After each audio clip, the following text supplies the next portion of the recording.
Latitude Media, podcast at the frontier of climate technology. All right. I'm back from vacation. Did I miss anything? What 5 things did you do when you were gone? Unfortunately, one of them was sitting by the pool in Costa Rica watching Elon at CPAC brandish a chainsaw. That sounds like 5 right there. Katherine, what did you do last week? Well, the first thing I did was hire someone to do the other 4 things.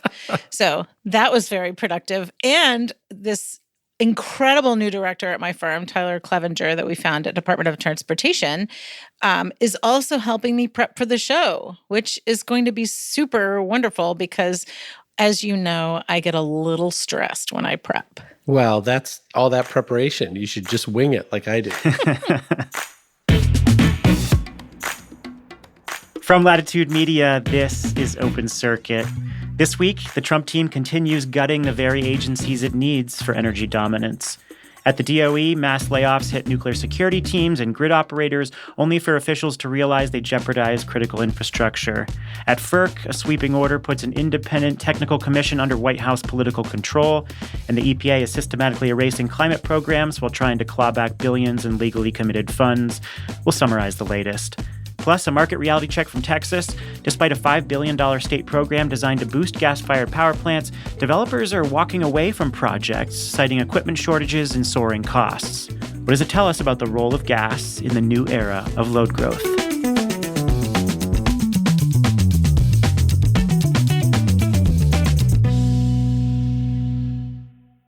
Open Circuit is brought to you by On Energy. Some industries simply can't afford power failures. Data centers, airports, manufacturers. When the power goes out, operations grind to a halt.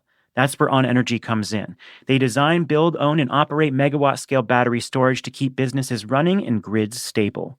With proprietary energy management software and in-house expertise, they make energy more reliable, efficient, and resilient. Need backup? Peak shaving? Faster interconnections? On Energy has the solutions. Because when reliability matters, their track record speaks for itself. Learn more at on.energy.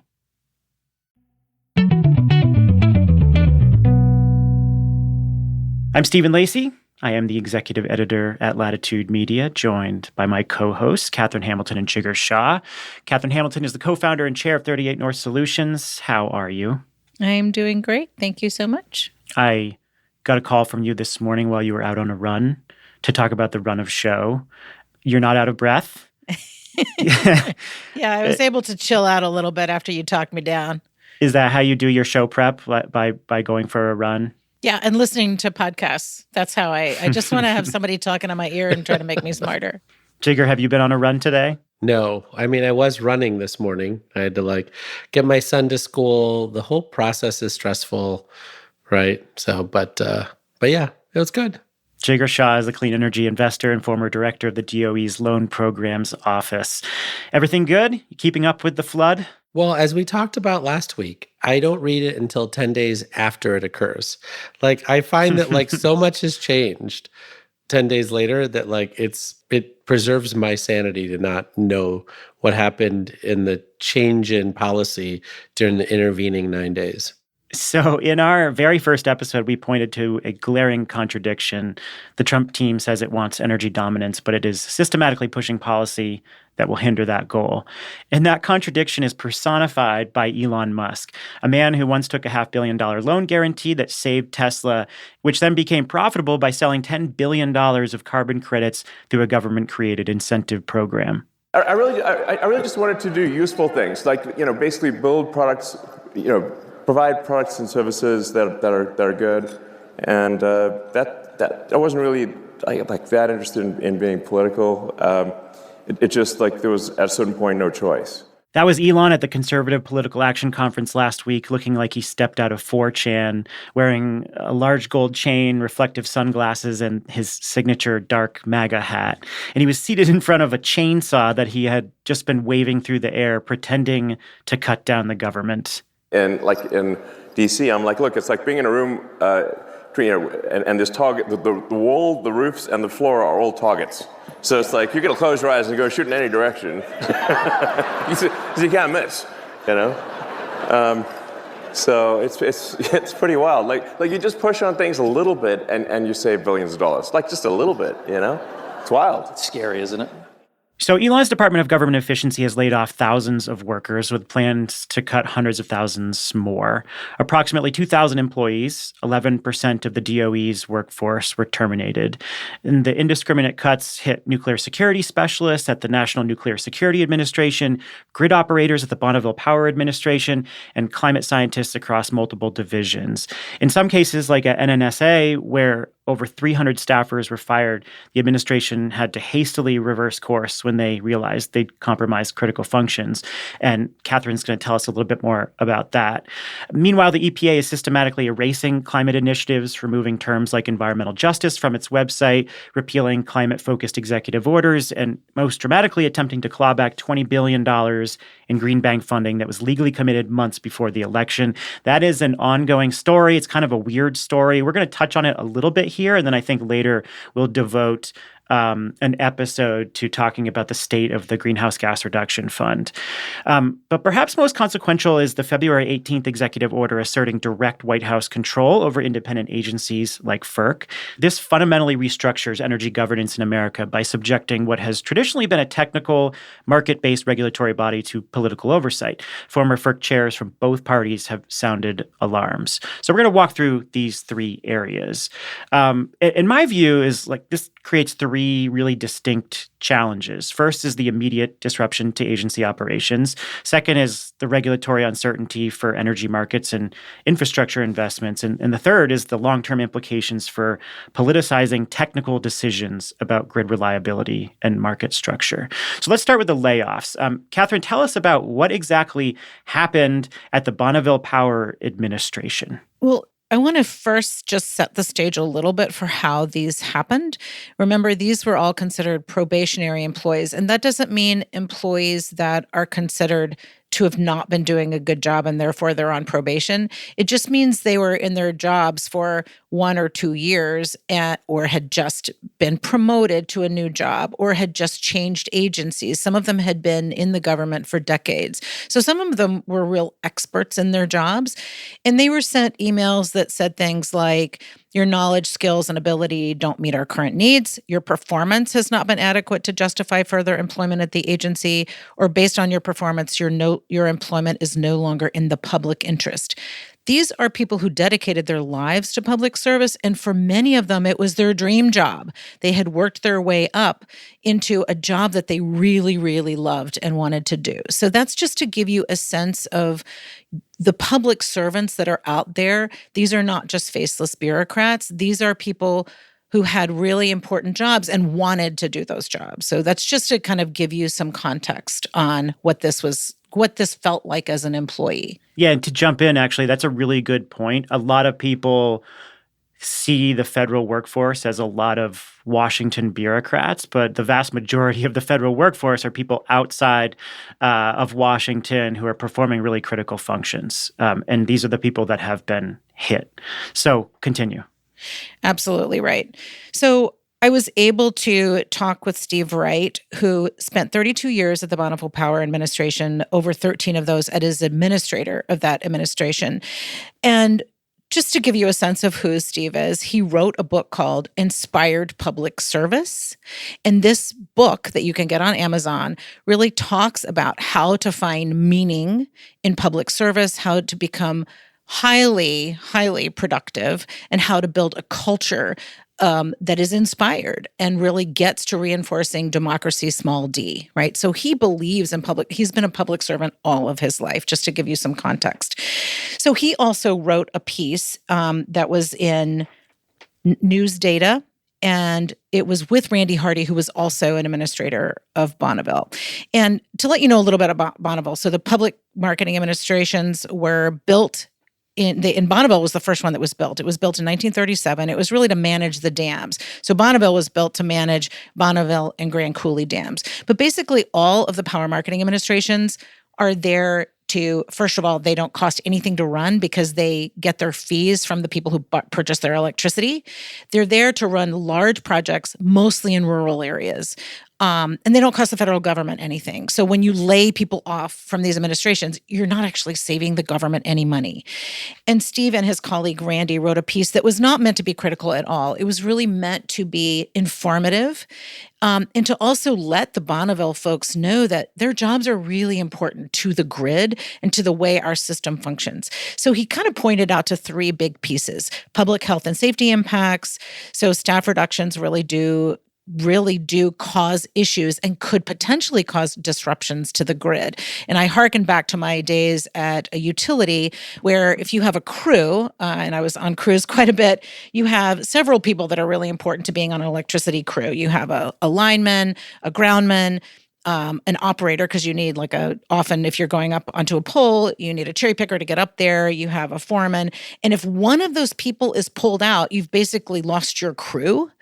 You really have to combine with another crew. And so what you're going to do is have less people out there monitoring lines in very, very rural settings. So it means that you're going to lower reliability and resilience. And also these folks are very highly trained. These are technical jobs. They are very dangerous jobs, and they require years of apprenticeship. So if you remove someone who is, a lineman first class or a foreman, you've lost a huge amount of real expertise and understanding, and getting people trained up takes years to do. So certainly the public health and safety is huge because of workforce issues, because you're not delivering reliability as well as you could. Another is really serving economic development. So, they had just hired a bunch of new transmission planners and project designers to decrease processing time for building new generation and transmission infrastructure, for processing interconnection. So all those things that we need to promote AI and to meet all the demands of our new manufacturing needs, that would not happen. And then also just the economic lost opportunities. So the hydro and nuclear power resource base, which a lot of these, especially Bonneville has, they keep customer rates low. And those are also in jeopardy by having people lost.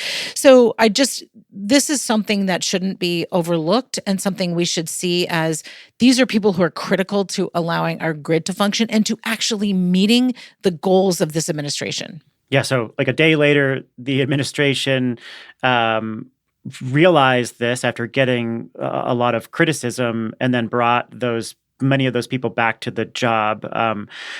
This is what we feared the most. Elon was very transparent about how he was going to make these indiscriminate cuts, and he, of course, did this at Twitter, now X, but obviously the consequences are very different when you're operating critical infrastructure versus just a website that people are using to send messages to each other.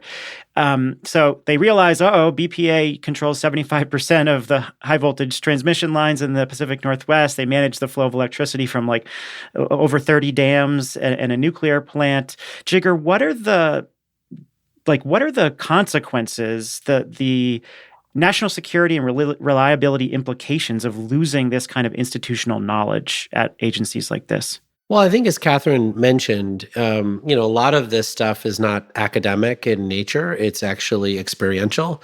And so there's a lot of people who've been through it before. And so then when it happens again, they know how to respond in a timely fashion, or they know how to predict that these kinds of things could go wrong, and therefore they should be prepared for them. And so you think about, a lot of the electricity outages or emergencies that we have that deal with the electricity sector has experts from the Department of Energy who fly out there the next day, whether it's the LA wildfires or whether it's the hurricanes in North Carolina, and they help to make sure that federal resources get to the right places, right? FEMA does broad things, but when it comes to the energy nexus and the electricity nexus, that's really DOE, but I think one of the things that we have to be mindful of, though, is that, it also took years to convince people to join the administration, right? For a lot of the best people that we needed that had, a different set of experiences than are typical for government employees,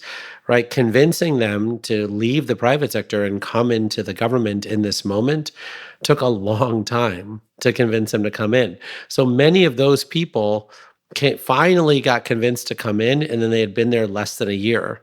and then they were terminated, right? And so they're like, well, I'm never going to do that again, right? And so like part of this is just if you want to bring in people with a different type of background in the government, right? Having this kind of indiscriminate policy like just causes people to be like, yeah, like I'm never going to give that experience like, a 5-star rating.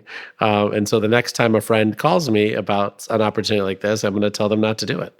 So this is all in what is supposed to be a move for more efficiency, but I would argue that efficiency has to do with a fully functional government.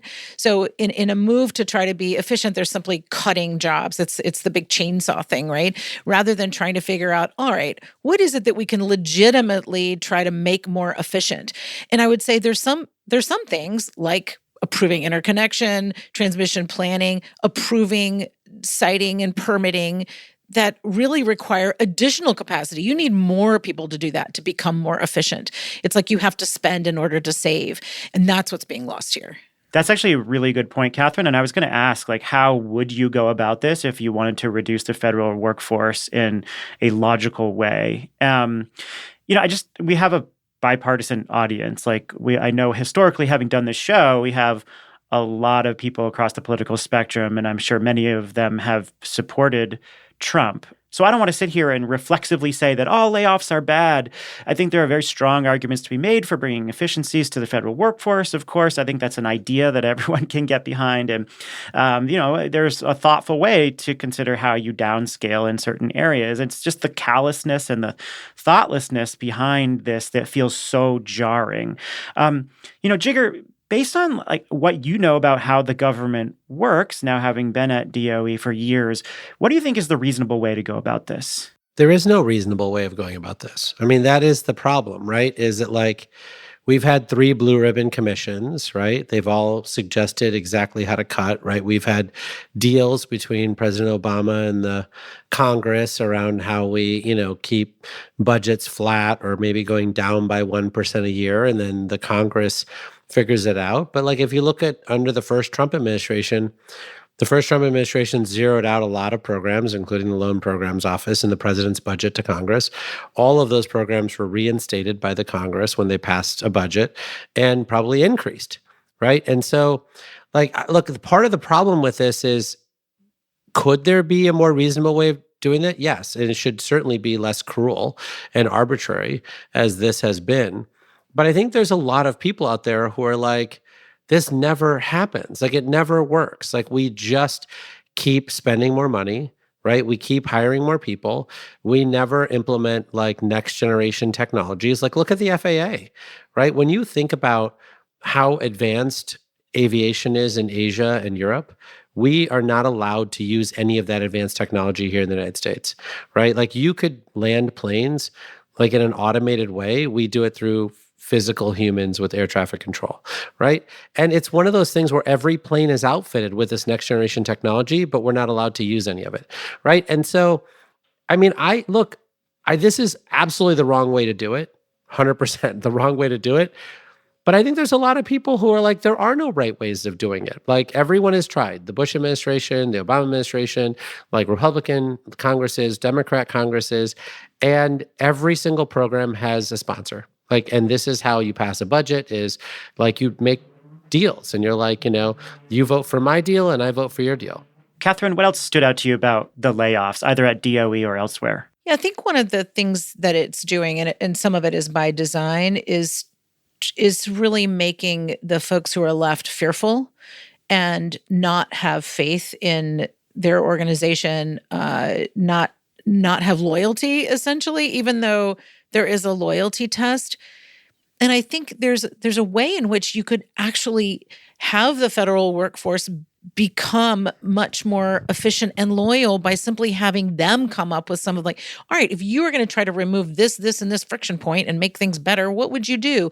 Because a lot of those folks are stuck with the processes that are in place at their agencies when they come into their jobs, and having them start to solve that, I think, would be really helpful. And that's not really the way they're going about it. I mean, I'm hopeful some people will stay. I'm seeing a lot of people retiring who have a lot of brain trust. And I hate to see that because, they've been there. They've been the stalwart public servants that bring the technology expertise to especially the Department of Energy, for example. And I hate to see them leaving. But I also see that Secretary Wright and others have pushed back on some of that. For example, that email that was sent out by Doge saying, what are the 5, if you don't give us the 5 things that you did last week, you'll be fired. And the agency heads were like, no. Like, you guys need to ease up a little bit. let us be in charge. We were hired to do this job. We were confirmed by the Senate. Let us do our jobs. So I'm hoping that there's going to be some settling down of that. Mm-hmm. And what you just described, Katherine, is what I meant by like a reasonable way of doing this. And I understand, Jigar, there are these institutional barriers that make it really difficult. But of course, we know that that's never how Elon has run his companies. So I don't know if we expected any differently, but it surely is an extremely callous way of going about it. And I wonder, Jigar, since we're seeing thousands of DOE layoffs, and there was a lot of hiring that went on to help implement the IRA, parts of the bipartisan infrastructure law. How does this impact that kind of work? Yeah, it's not clear, right? I mean, on the one hand, the U.S. Congress and the incoming administration has made it pretty clear that, they expect all unspent money to get, swept and used to offset, other expenses in the tax bill. So I don't think they expect to do a lot more new grants or new loans even though I think Chris Wright has said that he wants to do new loans. There's a tremendous number of grants that are already in place, and it does look like money has started to be released from those grants as well as loans. And those have to be managed, right, for the next 3 years, 5 years, 20 years in the case of loans. And so that has to continue to happen. But as Katherine suggested, I don't think that Chris Wright in particular or Doug Burgum at Interior would have done these cuts in this way, right? And so, now they have to figure out who's left, right? And what expertise they have left in the department and how they reorient those people who want to stay to be able to implement all of the, the requirements that the Department of Energy has to undertake, right? And some of that might actually be reducing some of the requirements the Department of Energy has to take. But remember, they continue to actually be bold in the goals that they have, right? Whether it's energy dominance or energy abundance. But also, figuring out how to commercialize geothermal and new nuclear and fusion and all of these other technologies, right? And so, one of the big challenges I see in front here is that I don't know when, Chris Wright and Doug Burgum will actually be able to run their respective agencies. And if they don't get to run their respective agencies soon, then I don't know how much longer they'll stay. Why would you stay there and take full responsibility for all the outcomes, many negative, right? If you have no control over what the agency is doing, it's a huge reputation risk for them. Okay, speaking of lack of control, let's go to the situation at FERC, and that is where a new order now requires the agency to submit its decisions to the White House for review and theoretically align its legal interpretations with the administration's views. Katherine, what's going on there? Yeah, so just as you got into the Wayback Machine with me before with Bonneville, we're going to do that with independent agencies as well. They were created, the first one was created in 1887 as the Interstate Commerce Commission, and it was built to control and regulate railroad rates. And the reason they started with these, and Congress decided to do independent agencies, was that even though technically they're under the executive branch, they're very technocratic. They're adjudicated. They're very regulatory and fair competition minded. They're not subject to the politics of any given administration. So just to give you a sense of where they are, they usually have an odd number of commissioners. In FERC's case, it's 5 commissioners, 3 of one party, 2 of another. Whoever the president is gets to decide who the chair is. So right now, FERC has 5 commissioners, 2 are Republicans and 3 are Democrats, simply because of the way the terms have been staggered. But the chair is a Republican, Mark Christie. And so that allows for a very kind of fair process, and it allows this not to become under such political pressure. That doesn't mean that Mark Christie doesn't come with a point of view. And of course, all of the staff at FERC then report to him. So they'll come with a certain point of view, but it also means that it isn't subject to vast swings of political whims. And so when you think, and it's also, FERC is not funded by Congress. Again, FERC, just as the power administrations are funded, is funded not by the taxpayer, but by the fees that the folks that are regulated by FERC pay into it. So again, it's not a matter of fiscal responsibility. But, some of the things that they do that we're watching is like all of these AI co-location decisions, right? Hydropower licensing, Order 2222 implementation, interconnection rules, transmission incentives, gas pipelines. There's so many things that come under FERC, and they have so many decisions to take. And let me tell you, they do not take them quickly. It takes forever. It is a long regulatory process. It's very stakeholder heavy. It's very much about input every single step of the way. And in that way, I think it's, you build a record, you have to make a case, it's adjudicated on the other end. It makes for a process that is thoughtful. It may not be fast. So that's one thing. Of course, hydro licensing, wow, I wish that could be faster. There are some things that are hopefully happening in the background that can make that faster. But putting it directly into the president and having all of those decisions go through the Office of Management and Budget is not going to speed things up. It's going to slow things down drastically, and a lot of things just simply won't get done. So, Jigar, what are your biggest concerns about what could happen here, either by rejecting decisions or putting political pressure on certain decisions, or just creating a bigger backlog? Well, I mean, part of my challenge has been that I do think that both sides comes to the party with their own set of facts, right? Like, it is very obvious, for instance, that we need, clean, firm power generation, right? And that you're not going to be able to do all of this stuff with an inefficient using of the grid, right? And we have a lot of rules that frankly were put in place in the late 90s, probably popularized by Pat Wood, who was the FERC chair under George W. Bush.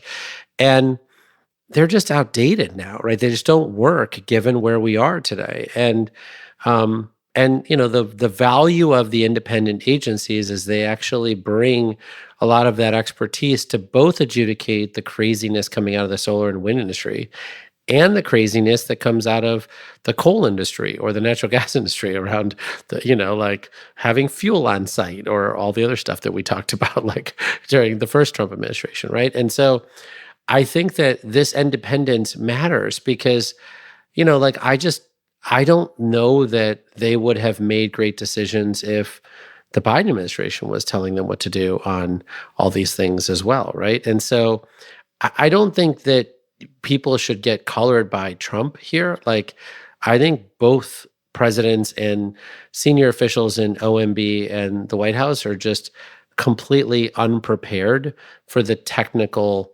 detail that these agencies have to deal with. So, Katherine, how could this play out? Can you walk me through a potential scenario? In 2018, then Energy Secretary Rick Perry pressed FERC on a plan to bail out coal plants.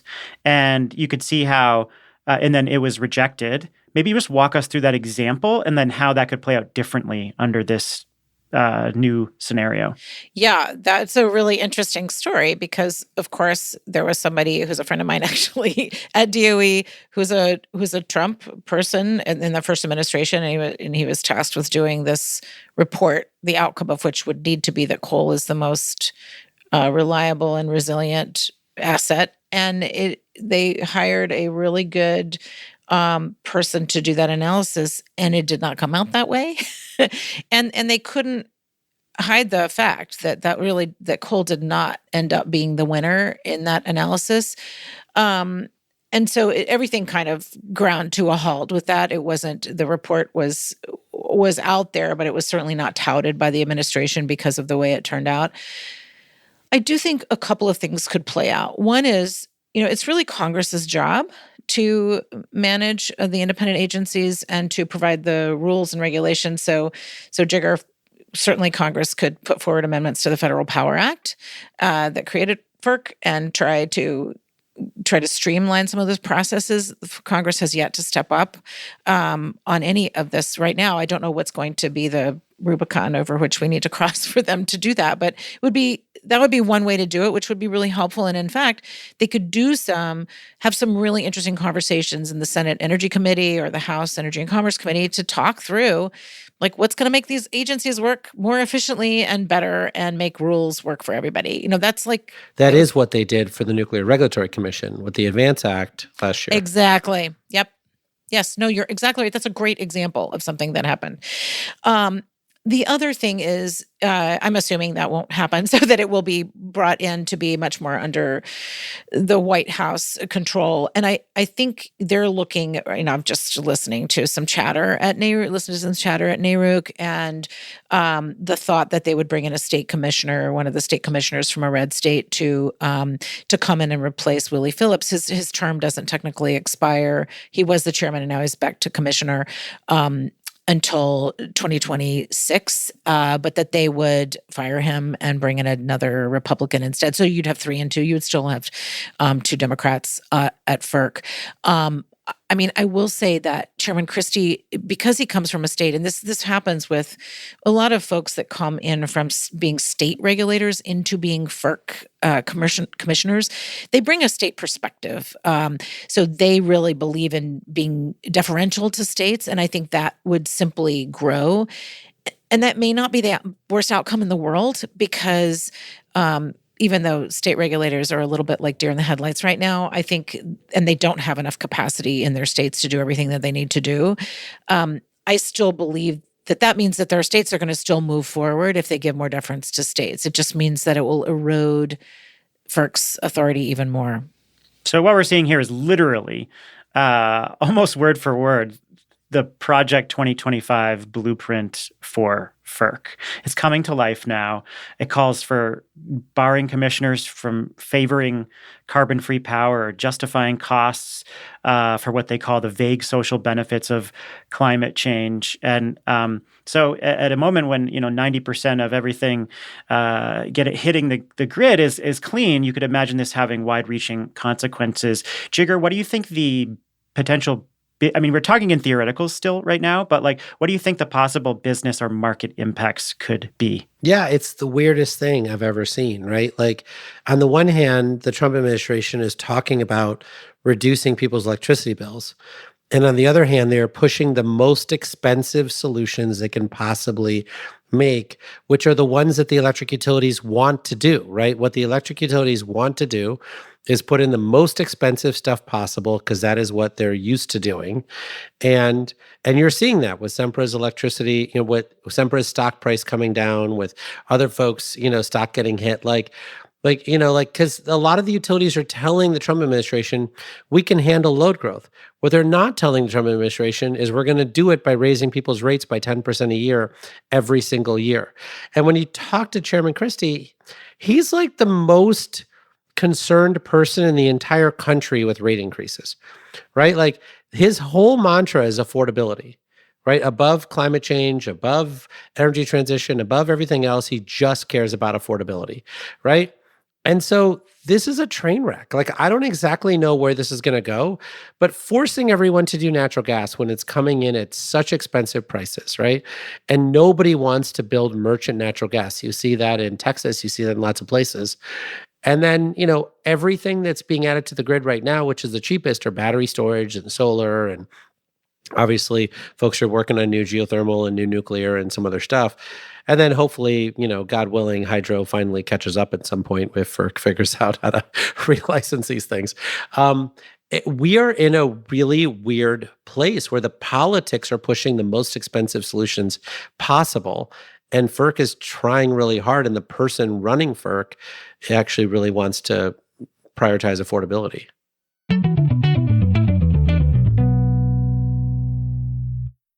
Open Circuit is brought to you by On Energy. On Energy is one of the fastest growing battery storage IPPs, delivering storage solutions for utilities, enterprises, and critical infrastructure.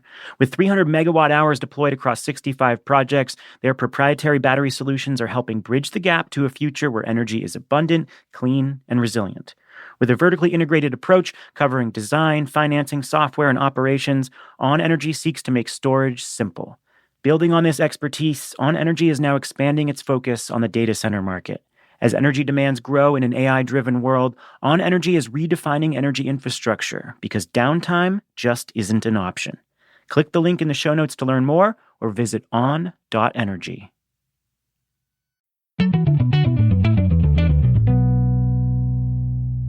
Let's finish this segment up with a quick look at what's happening at EPA. We're seeing removal of environmental justice and climate change from its website. That is not really much of a surprise, but we're seeing also the review of the endangerment finding, attempts to claw back the $20 billion in funding for the Greenhouse Gas Reduction Fund. As I said, we'll talk about the Greenhouse Gas Reduction Fund in more detail as the story evolves. But Katherine, what is jumping out to you about the biggest changes at EPA right now? Yeah, so EPA's mission is to protect the environment and human health. And every study out there that I am aware of shows that the biggest and most dangerous health impacts are in communities where the most water and air pollution is, and those are communities that are generally disadvantaged because wealthy communities do not allow those projects to be built in them. And so removing sort of the environmental justice piece, to me, is it then doesn't give you a way to focus. Like, how do you focus your remediation? How do you focus protecting the environment and human health if you don't know who is being impacted? And I would just say, one of the things that they had launched was a screening tool for climate and economic justice. And it was really just data on where are these communities, where are the ones that are the most impacted. Luckily, the Public Environmental Data Project has pulled that and has that information on their website. But that was brought down. And what's ironic about that is that the whole Doge mantra is we want AI to run everything, but you've just taken out all the data. So AI is only as good as the data that go into it, right? And I just think, removing that just doesn't give them anything to focus on. And I think that is a feature, not a bug. The other piece, of course, is the Greenhouse Gas Reduction Fund, which was not really designed initially to go into EPA. It's more of in the rubric of Department of Energy, but EPA did as good a job as they possibly could setting all of that up. The funding from that and the Solar for All, which was a $7 billion fund, all of those projects are under contract and those accounts have been unfrozen. But the Greenhouse Gas Reduction Fund, the $20 billion, the bigger piece, is housed at what you'd call a financial agent, Citibank. And it's housed in that fund on purpose. This has happened dozens of times when there are complex interactions, financial interactions. The government often uses a financial agent who knows how to do this. So there's nothing wrong with it being in Citibank. But of course, the Department of Justice, and it's committed. So it's not any longer the EPA's funding. It's sitting somewhere else and it's committed. A DC federal prosecutor resigned because they were told to launch criminal investigation into Citibank, and they said there's nothing to see here, and I'm going to leave rather than being forced to do this. So I think this is a story that is really ongoing, and it remains to be seen what will happen. Of course, the hope is that Citibank doesn't cave and that keeps going with all the contracts that it executed on. Yeah, this is actually like a really bananas story and a great example of how differently things are playing out than I expected to, or a lot of people expected them to. So EPA Administrator Lee Zeldin claimed to have discovered these gold bars of climate funding parked at Citibank. And that reference to gold bars comes from this Project Veritas video where a EPA official was surreptitiously recorded saying that they're by kind of getting the $20 billion out the door to these other institutions that would distribute the funding to local green banks. They said it was like throwing gold bars off the Titanic. And so then there was like this wild conservative response on social media, and Lee Zeldin is out there talking about finding these gold bars. And then there was this internal pressure, as you said, Katherine, to get this federal prosecutor to open up a criminal investigation into Citi. She abruptly resigned because she didn't want to do it. So, Jigar, this is like a really wild story. What are you following as part of it right now, if anything? Because I know you're 10 days behind the news cycle. I am following none of it.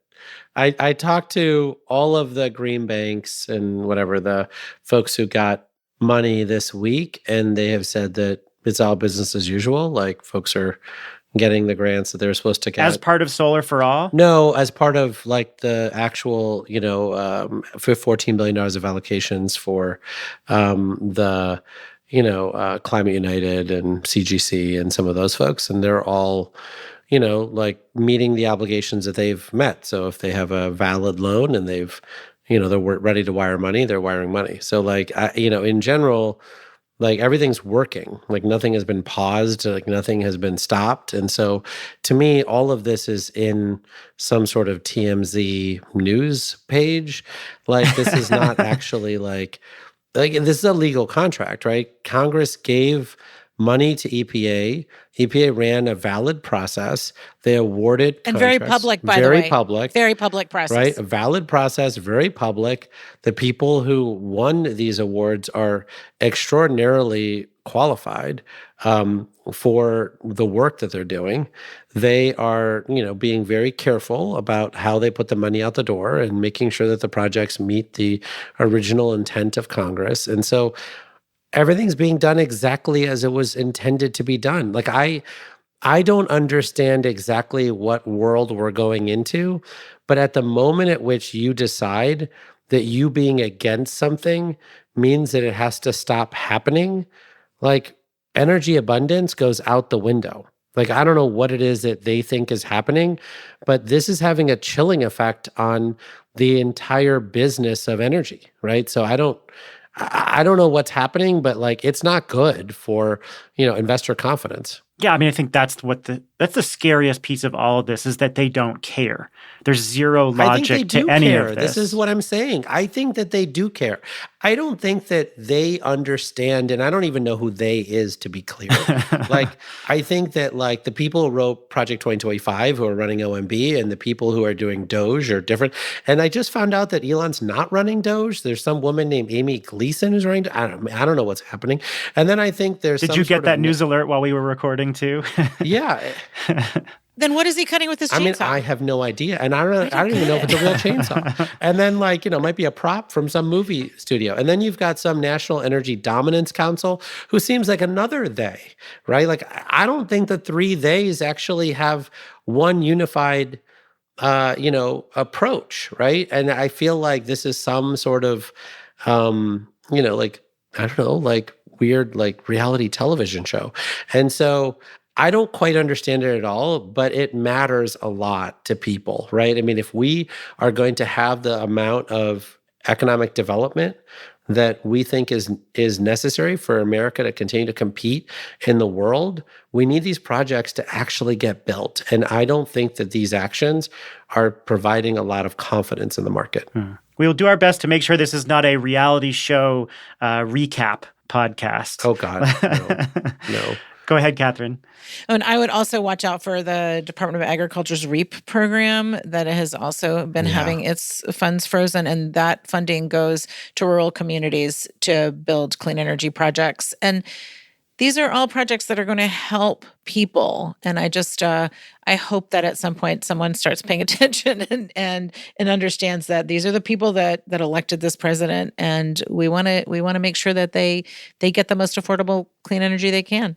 So to wrap this section up, I just want to ask about manufacturing investments and how some of this uncertainty is impacting many of those investments. The New York Times had a really good story looking at the $130 billion that's flowed into factory construction for clean technologies. And I believe you were quoted in that story. Is that right, Jigar? Did you talk to the...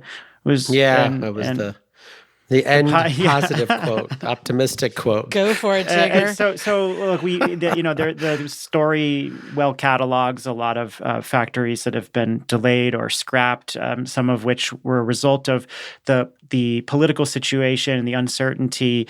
But you kind of have a positive spin. So you've seen a lot of these many manufacturing facilities get planned and started construction. What's at stake, and do you think we're going to see a lot more investments scaled back? Well, I mean, there's 950 or so manufacturing facilities in energy, right, that were announced, and some of them were expansions of existing manufacturing. And, when you look at each and every one of them, many of which I did underwriting on and have looked at, I mean, they're moving forward, right? They actually have real customers. They have real, like offtake agreements. They have all these things. Now, obviously, their economics might be changed based on how the Inflation Reduction Act might get modified in the future. And so many of them are reminding their local, congressmen or senators that their long-term viability depends on some of those rules staying in place.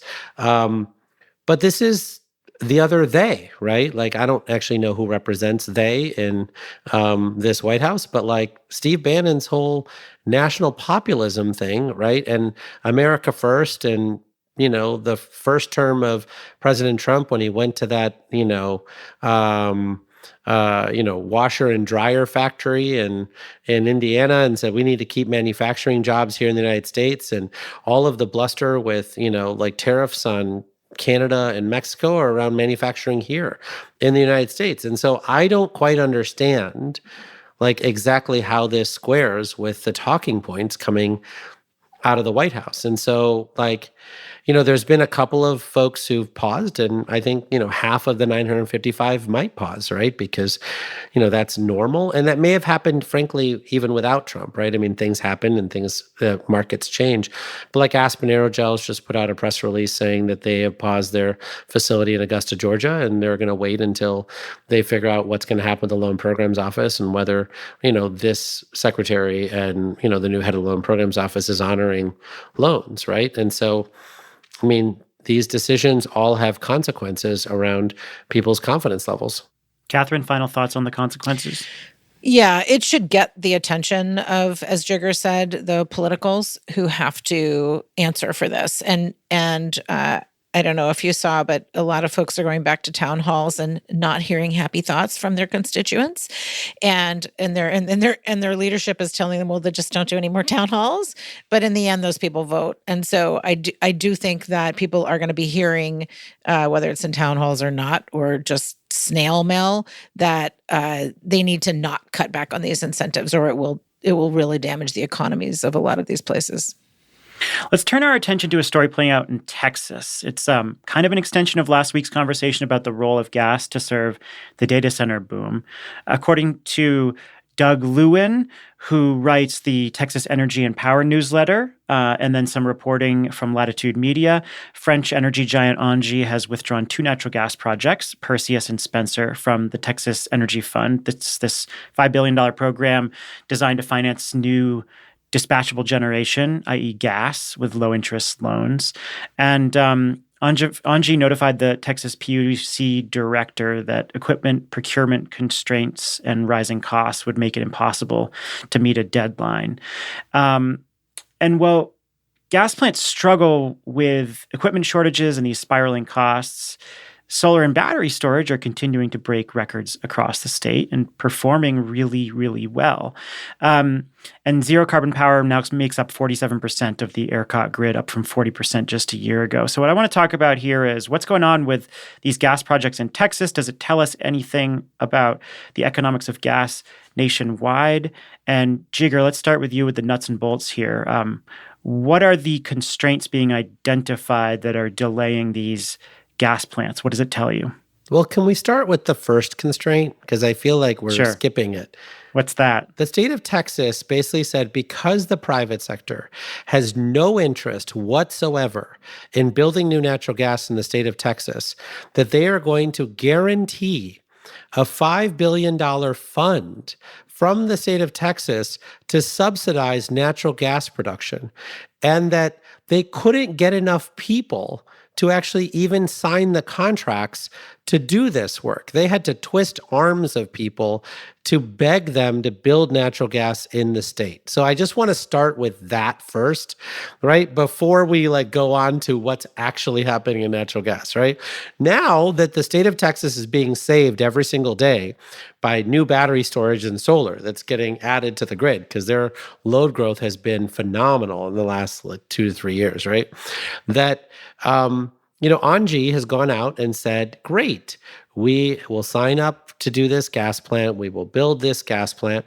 And there's a requirement in the loan that you have to start drawing on the loan by the end of this year, right? And GE, Mitsubishi, and Siemens are sold out. They are completely sold out. And they basically said, if you didn't put an order in 18 months ago, then we cannot ship you a turbine until at least 2029, if not 2031, right? And so Angie is like, why would I start drawing on this facility by the end of 2025 to do what exactly on the land when none of the equipment's coming until 2029 or 2031, right? Let alone, yes, Bechtel and Kiewit and all of the different players have fired up, to use maybe a reference here, their natural gas deployment arms that have been basically doing no work at all since 2018. But some of those people have gone to other jobs. Some of them are not interested in going back to the natural gas division. And so they're having to hire up and finding people to do this. And then on top of that, what you find is that the entire natural gas grid is kind of full. And so you have to upgrade the natural gas pipeline capacity to be able to handle this, right? Because what I didn't know is that electric utilities rarely pay a capacity payment for gas, right? So the way the gas market works, and I know this because we funded a bunch of Bloom Energy stuff when I was at Generate Capital, is you have to secure the rights to the pipeline, and then you pay for the gas through the pipeline, right? The utilities don't secure the rights to the pipeline.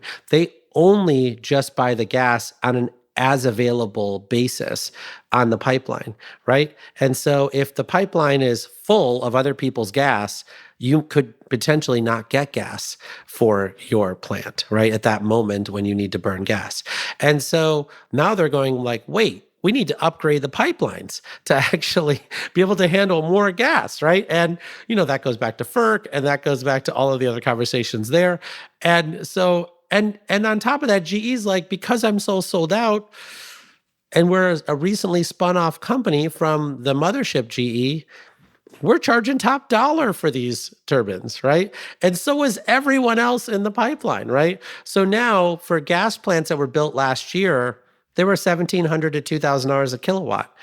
Today, they're now quoting $2,400 a kilowatt installed for new gas plants, right? So by the time you add that, plus natural gas costs, plus pipeline upgrade costs, you're definitely at that $100 a megawatt hour we talked about in the last episode. And then people are like, is this the cheapest way for us to do this or the fastest? I don't know. And so, yes, everyone is rethinking their position right now. Yeah, it was so funny. I was Googling around looking for stories, and I was like, oh, listen to this. Turbine production bottleneck threatens plans for new German gas power plants. And it's talking about Siemens, Mitsubishi, GE, Harbin Electric. And I realized as I was reading this story, which is basically what Jigar's talking about, that it was February 27th of 2024. So this is not new. This is something that has been happening for a while.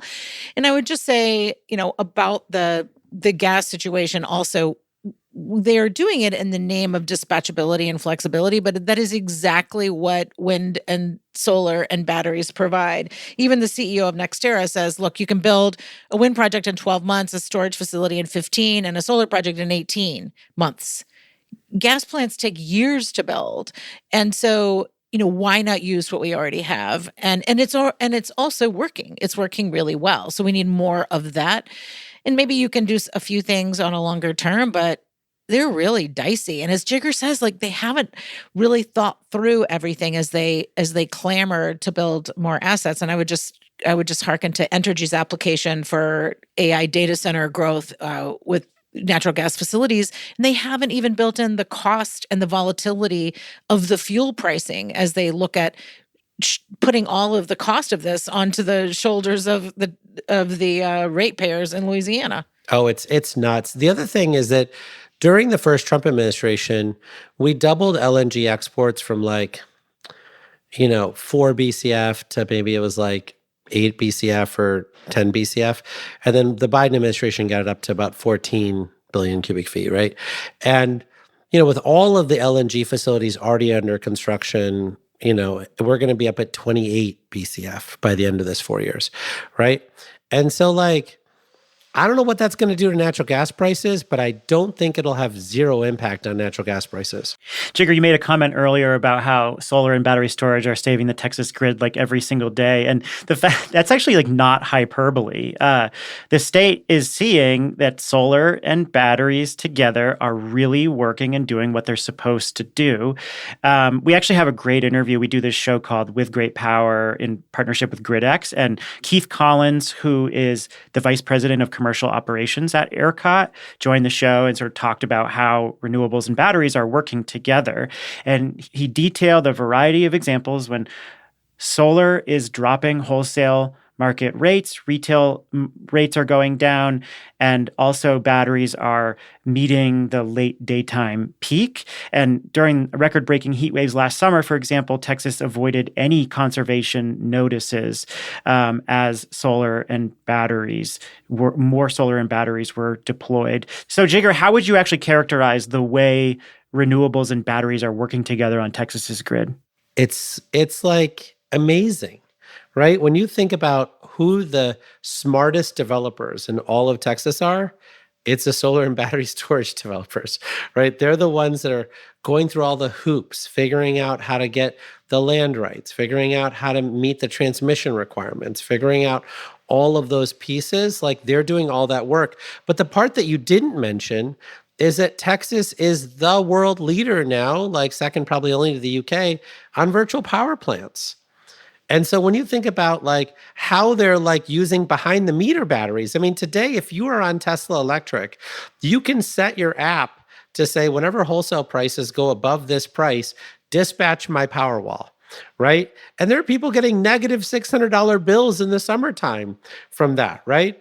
And so when you think about the fact that the new NEMA standard finally came out for the vehicle to grid architecture for, connecting your electric vehicle to the grid, the first place people are going to do that to monetize their new electric car is Texas, right? Because whenever you have a crisis, they don't have a capacity market. So prices can go to $5,000 a megawatt hour, right? And if that happens, that power in your electric vehicle is probably, worth putting back into the grid, right? And so there is this extraordinary amount of innovation happening in Texas, which is why I find the fact that the legislature had to create this ridiculous boondoggle for the natural gas industry to beg them to build natural gas plants is ludicrous.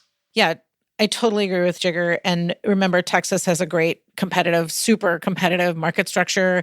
Their ancillary services are really valuable. It's easier to interconnect. Land is cheaper.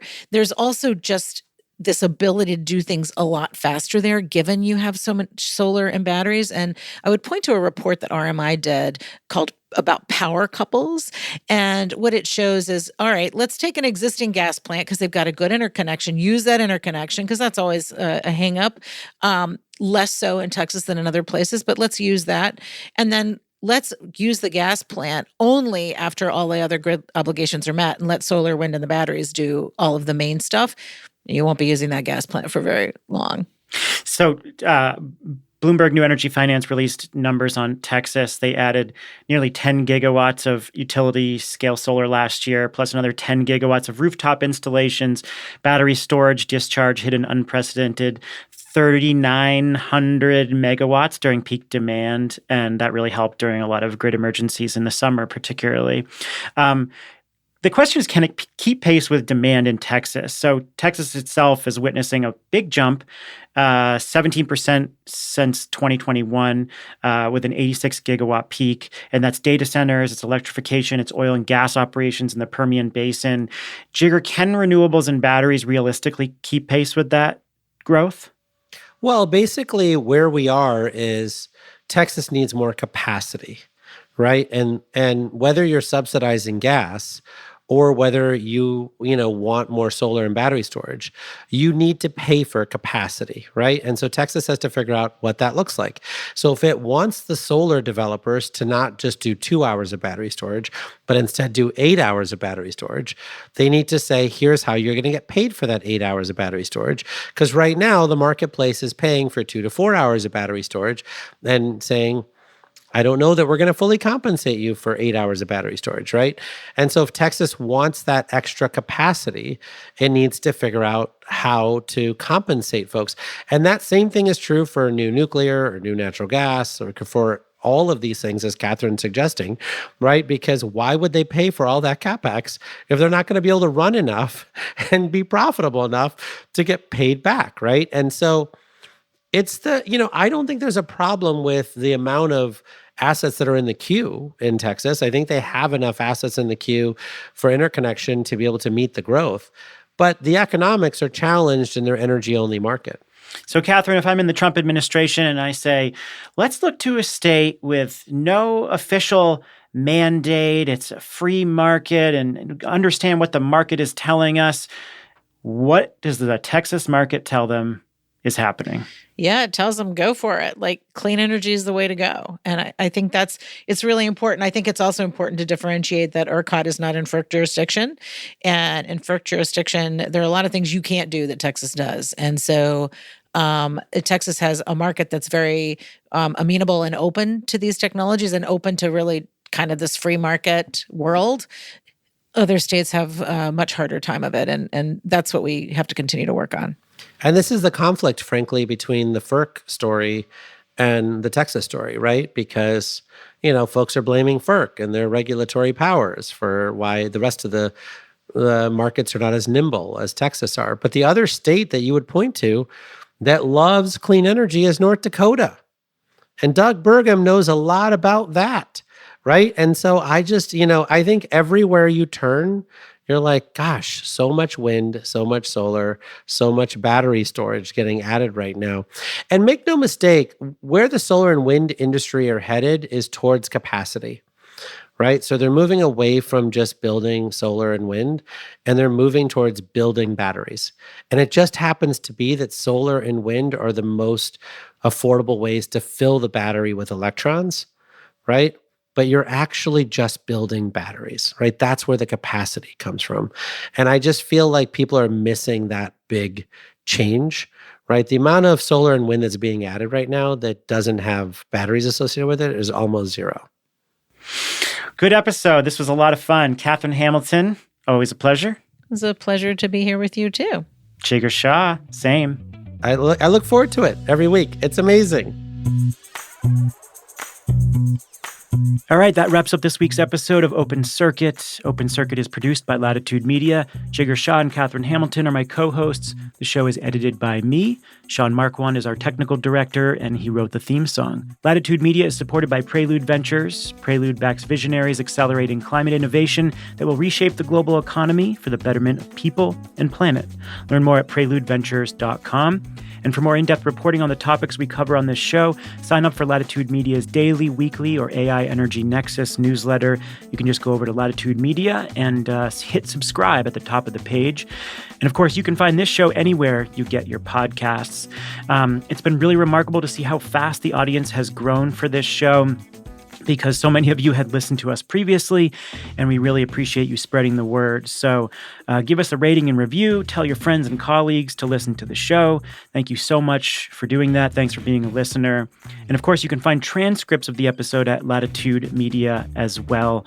So if you want to revisit anything that we've said and share this out on social platforms, you can go ahead and do that.